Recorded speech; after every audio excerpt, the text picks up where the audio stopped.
you are watching Voice of Canada and this is Sana Haroon.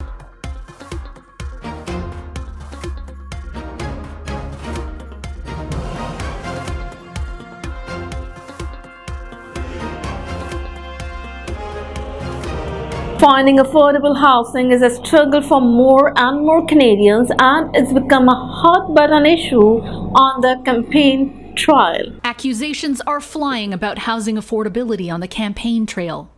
Haroon O'Toole would give your landlord a tax break on selling the building and do nothing for you. We can't afford another 4 more years of broken promises from Justin Trudeau. The Liberals want to build, preserve or repair 1.4 million homes in 4 years. The Conservatives pledged to build 1 million in 3 years, and the NDP are targeting 500,000 affordable homes within a decade.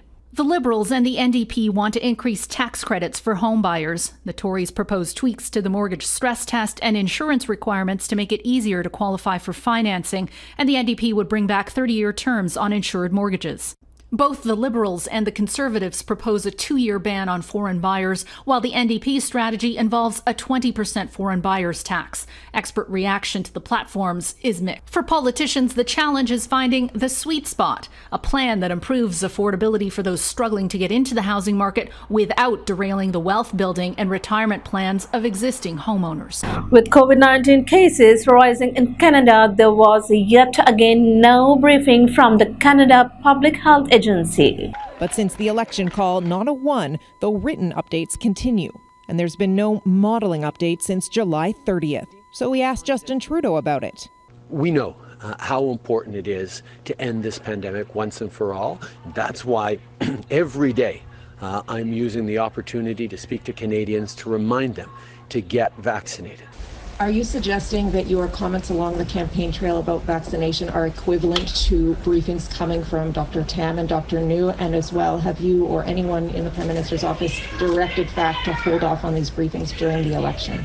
During a democratic event like an election, our government and our officials continue to work every single day to keep Canadians safe. He didn't answer me, but later said this. Public Health Agency of Canada makes its decisions about how to best communicate in various... Though the first week of an election campaign is often forgotten by voting day, as Canada heads into week 2, it's a good time to take stock of where things stand, which leaders have momentum and what issues have thrown campaigns off track. And here today in Hamilton, he was asked whether he can balance his attention on a foreign policy crisis as well as a political campaign where winning is all or nothing. Canadians across the country are thinking about, yes, Afghanistan, but they're also thinking about how they're going to get through this pandemic, how their kids are going to get back to school when they're not vaccinated and stay safe. Afghanistan isn't the only timing issue for the Liberal leader. The optics of calling an election in the middle of a 4th wave of COVID-19 have continued to follow him. And while the Liberals want to frame this as an election about big ideas, so far the party has been short on them. And the Liberal leader has not committed to releasing the party's platform before the debate. And the sunny ways of years past has this time been punctuated with edited videos of his main rival, wedge issues like mandatory vaccines, and even attacks on provincial political rivals, including a threat to claw back healthcare dollars from Saskatchewan over private MRI clinics. So far, the strategy isn't playing well. The Liberals have squandered the 5-point lead they held over the Conservatives heading into the election. A new poll from Ipsos suggests the Conservatives and Liberals are now statistically tied. The poll also found Justin Trudeau's popularity is down, with his approval rating dipping below 50% for the first time during the COVID-19 pandemic. Ipsos found 33% of voters would support the Liberals if the election were held tomorrow. That's down 3 points from last week, while the Conservatives went up a point to 32% of the vote. The pandemic data has been crystal clear. The vast majority of COVID-19 deaths in Canada were in long-term care homes. And those in long-term care homes operated for profit were sick and died at a much higher rate than those in non-profit homes. That's why the NDP is pushing a ban on the practice of running long-term care homes for profit. We've said really clearly, it is wrong that for-profit exists in this system. That there should be no profit that puts people as a less priority than profits and money. Maureen McDermott's 91-year-old mother died of COVID in a for-profit long-term care facility. Singh and McDermott pushed for the ban while standing outside of the corporate headquarters of Rivera. That's a private for-profit LTC operator controlled, coincidentally, by the Federal Public Sector Pension Investment Board, a Crown corporation. Neither the Liberals nor the Conservatives agree with a ban on for-profit LTC facilities, but each party has made substantial commitments on long-term care. The Conservatives would have set aside $3 billion for upgrades and repairs to long-term care homes and have promised to, quote, encourage non-profit operators. The Liberals are promising to spend $9 billion on long-term care, establish a minimum wage of $25 an hour for personal support workers, and hire 50,000 more of them. It's a consistent issue for Canadians. The supply of homes to buy or rent is not keeping up with the growing population. It's becoming a focus for the political leaders during the federal election campaign, and many, including politicians, are calling it a housing crisis. Leaders on the campaign trail aren't mincing words. It's time to face the facts. We have a housing crisis in Canada. The supply of homes to own as well as to rent is not keeping up with our growing population. Justin Trudeau's allowed this to happen, allowed this crisis to get worse. It's gotten worse while he's been in power. There's always more to do. The average home price across Canada soared more than 30% during the pandemic. Historically low mortgage rates and a demand for more space fueled the frenzy. But even before COVID, affordability was increasingly out of reach for many in Toronto and Vancouver. The steep climb of home prices is due to many factors. Since the 1980s, Canada has welcomed more immigrants, most of them settling in Vancouver, Toronto, and Montreal. Many more international students have been enrolling in universities and colleges, something that often leads to citizenship.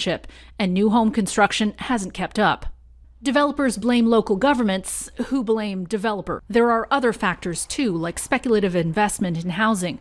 With prices on a tear, investors, both foreign and domestic, have poured money into some of the hottest markets. Some of that money may involve laundered funds. What is increasingly obvious is the growing divide between older households that have been building up equity and younger workers priced out of the housing market. Younger demographic, if you will, struggling to get into their first homes. The youth vote and the affordability issue all potential wildcards in the upcoming federal election. Speaking after what he called a frank discussion with other G7 leaders, Canadian Prime Minister Justin Trudeau said on Tuesday that Canada was willing to stay in Afghanistan beyond the August 31st deadline that Washington has set for the withdrawal of U.S. troops.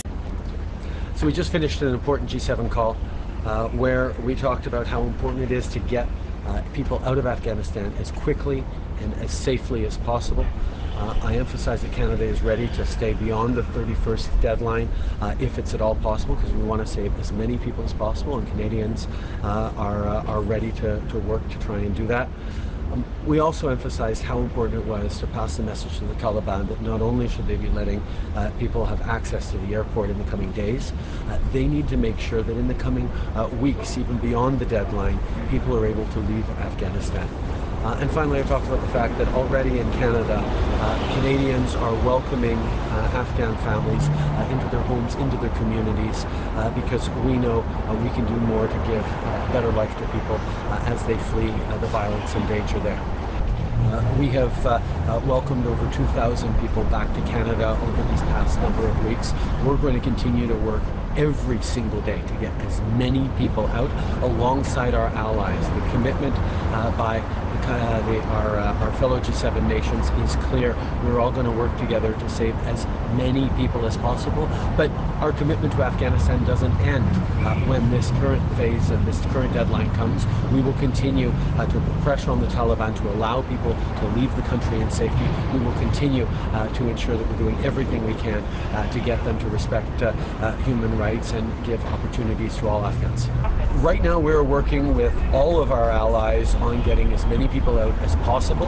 The conversation, as it always is around the G7 table, was frank and direct, and we very clearly said that we want to do as much as we possibly can. Everyone agrees the situation is extremely difficult with the positioning of the Taliban, with all the work we have to do to keep people safe, even as we get Afghans out.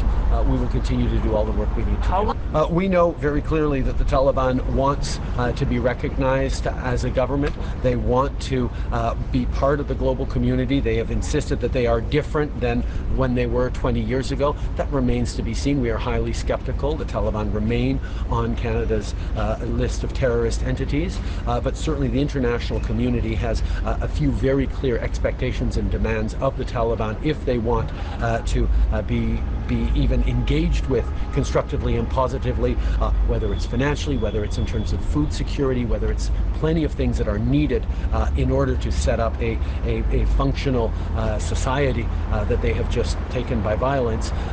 We know that access to the airport now and access for people to be able to leave the country in the coming weeks. Trudeau's Liberals have squandered a 5-point lead they held over the Conservatives heading into the federal election campaign last week. A new poll suggests with the two front-running parties now statistically tied. Conservatives and the NDP have taken a bite out of the Liberals in the last week, with the federal numbers shaking out at 33% for the Liberals, which is down 3 points. The Conservatives and NDP both got a 1-point bump to 32 and 21% respectively.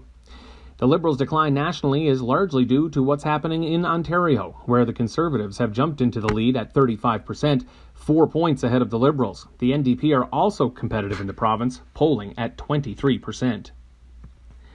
Liberal leader Justin Trudeau is also taking a hit on his personal popularity. Now fewer than half, or 45% of Canadians approve of the PM, a drop of 6 points in a week. And 62% of Canadians think it's time for another federal party to take over. That's up 3 points. Conservatives have moved up to almost even with the Liberal Party, and the NDP.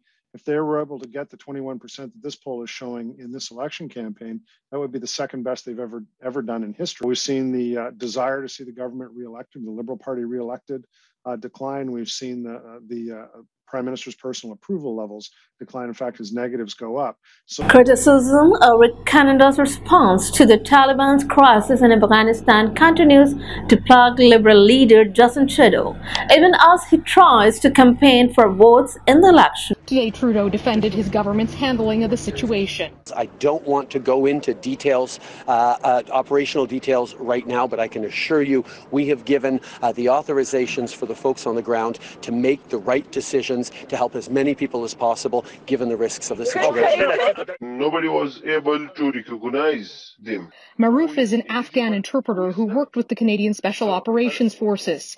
We are concealing his identity for his safety. He and his wife and 5 children, ages 8 and younger, were called to the airport 2 days ago by the Canadian government. The Canadian government is telling people to wear red and yell Canada to get through the gates. Maroof says he yelled for nearly 36 hours in the crowded and dangerous perimeter of the airport with no success. And that day we spent all night over there. The children, the old women, the women, all they were mixed up and too rush and crowd, and it was like a doomsday. Maroof is afraid for his life and wants to know why Canada has not taken the same actions as its allies, sending special forces, Maroof's former colleagues who were at the airport, out to collect evacuees. What was happened to Canada? Canada is my favorite country, and I have worked with them, and I know their honesty, their ability. What was the reason that they were so far away from the management?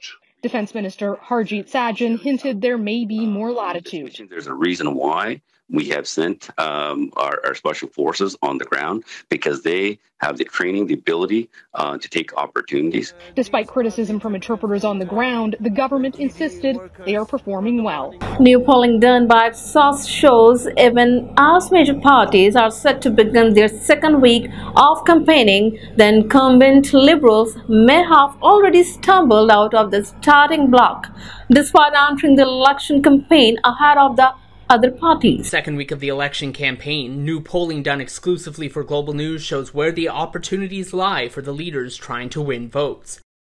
For starters, some can be swayed. Only 45% of decided and leaning voters said they're absolutely certain and will not change their mind between now and Election Day. And 20% of Canadians say the party they're voting for this time around is not the same as the one they voted for in 2019. And the prospect of another minority government may be a motivating factor at the ballot box, with 2 in 3 Canadians agreeing that they hope somebody wins a majority government so they don't have another election for a while. There should have been, there actually was some clues that they didn't have a lot of momentum going into the election, because the results that we saw around the time they were calling the election, the call day, were almost identical to what we saw over the last couple of months. So the trouble with that, of course, is that the government has control of the complete agenda, not just in terms of calling the election, but all the announcements and other things that they can do to generate interest in their program and to make the case to Canadians that they should be reelected prior to that election being called. And it doesn't seem to have happened this time. Yeah, I would describe Canadian public opinion for the first time in a long time showing some movement and potential for volatility. So all sorts of mixed motivations. So, for example, we see that people are generally satisfied with how the government has performed and how the Prime Minister performed during the course of the pandemic, but they have a lot of questions about where things are going to go in the future. They're not particularly happy about this election being called. A majority of Canadians telling us that they don't think that we should be in an election, and there's some potential that they could take that out on the party that called the election, the Liberal Party. And when it comes to what the actual outcome is going to be, interestingly enough, Canadians say that they'd like to see a majority government come out of this, but by the same token, they feel that there might potentially be a need to change parties. So we have a lot of volatility here, a lot of things that are going to have to be worked out over the next few weeks. And for the first time, as I said before, in a long time, we see volatility in Canadian politics. So 1 in 5 Canadians say that they're voting right now for a party that they did is the NDP. So there's a lot of potential for them to grow. The question is whether or not particularly progressive voters, Liberal voters, are actually going to buy into potentially sending a message to the Liberal Party by voting for the NDP on some of the issues that they may have been disappointed with in terms of the Liberal Party's performance. So as I said before, there's a fair amount of volatility here. Things are looking more up in the air than they've looked in quite a long time in Canadian politics. And I think we're going to have to go through the debates that are coming up here and the tail end of the campaign before we get any certainty in terms of how people are going to be considering voting in this election. But in a lot of pandemic elections, we're seeing that the friction of the election process plus the risk associated with showing up and voting in person has suppressed voter turnout. In Nova Scotia, for example, they recorded a very low voter turnout for that province. So normally in that sort of circumstance, you would expect that the people who are going to be most likely to vote, the most habitual voters, are going to be baby boom voters, so older voters. And usually there's an advantage for the Conservative Party.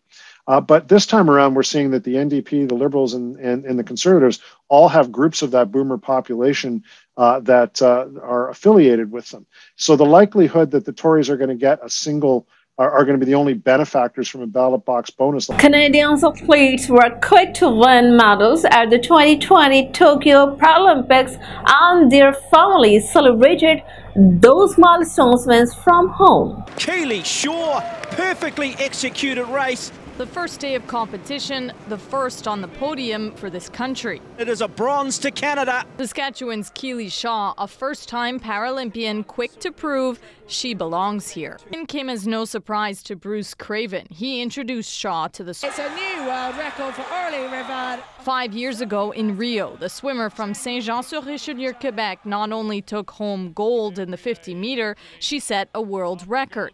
This morning, It's Gunther just ahead of Seidenfeld, and Rivard finishes third. Rivard's world record remains intact, but the games aren't over. Both Rivard and Shaw have chances for more medals. It would be lying if I weren't expecting at least 2 gold medals. Expectations then are high, but these women have already proven they can handle. Keep watching Voice of Canada. For further updates, visit our website voiceofcanada.tv.